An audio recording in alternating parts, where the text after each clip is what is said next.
బండగా మారిపోయేటి స్వార్థం.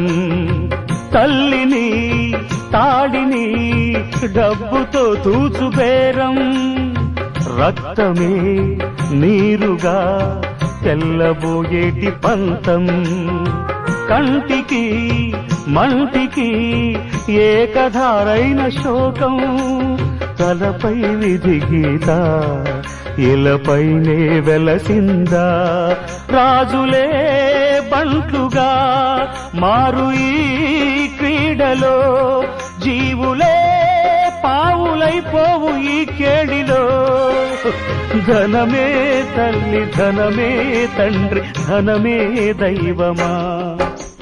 సంసారం ఒక చదరంగం,